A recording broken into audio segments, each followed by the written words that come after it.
আজকে চলে এসেছি ইউনিক আম মালপোয়ার রেসিপি নিয়ে। খুব সহজেই এই রেসিপিটা তৈরি হয় আর খেতে হয় অসাধারণ। এই রেসিপিটার জন্যে প্রথমেই আমি একটা মিক্সিং জারের মধ্যে নিয়ে নেব চিনি, আর নিয়ে নেব দুধ, আর নিয়ে নেব একটা পাকা আম টুকরো করে কেটে মিক্সির মধ্যে নিয়ে নেব। এটা আমের সিজনেই সবথেকে ভালো হয়। এখনও বাজারে যেইটুকু আম আছে আপনারা সেটা নিয়ে করতে পারেন। সমস্ত আম, দুধ আর চিনি ভালো করে মিক্স করে একটা স্মুথ পেস্ট তৈরি করে নেব।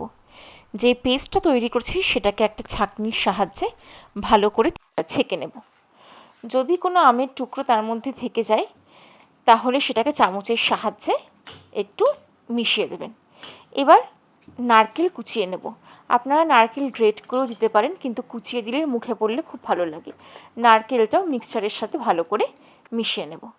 এবার দিয়ে দেব পরিমাণ মতো ময়দা, আর দিয়ে দেব চাল গুঁড়ো। সমস্ত পরিমাণ ডেসক্রিপশন বক্সে মেনশন করা থাকবে।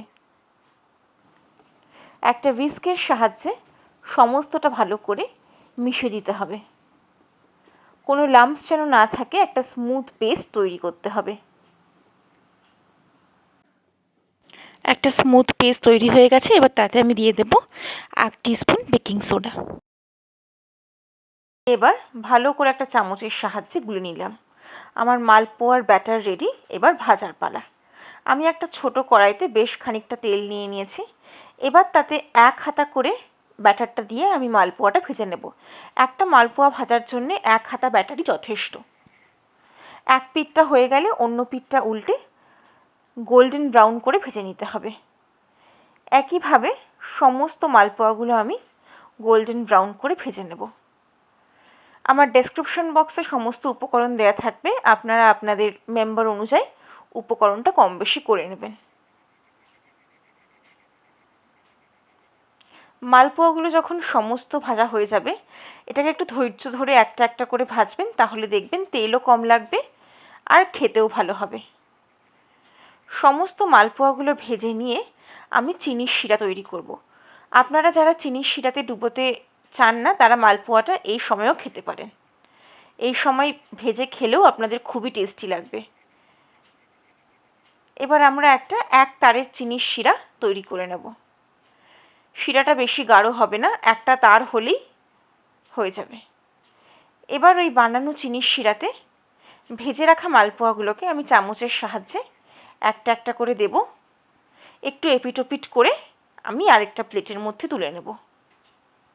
বেশিক্ষণ চিনির শিরাতে রাখার দরকার নেই, তাহলে খুব বেশি মিষ্টি হয়ে যাবে।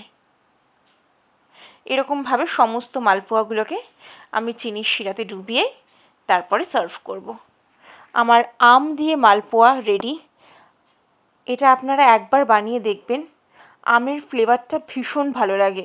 আপনারা যারা চিনির শিরা ইউজ করতে চান না তারা মালপোয়াটা এমনি ভেজেও খেতে পারেন। আশা করি আমার এই রেসিপি আপনাদের খুব ভালো লেগেছে। যদি ভালো লেগে থাকে তাহলে অবশ্যই কমেন্টসে জানাবেন, আর ভিডিওটা লাইক করবেন আর শেয়ার করবেন। আর যদি চ্যানেলটা এখনও সাবস্ক্রাইব করে না থাকেন তাহলে অবশ্যই সাবস্ক্রাইব করবেন। সবাই খুব ভালো থাকবেন, সুস্থ থাকবেন। আপনারা নেক্সট কী রেসিপি দেখতে চান সেটাও আমাকে জানাবেন।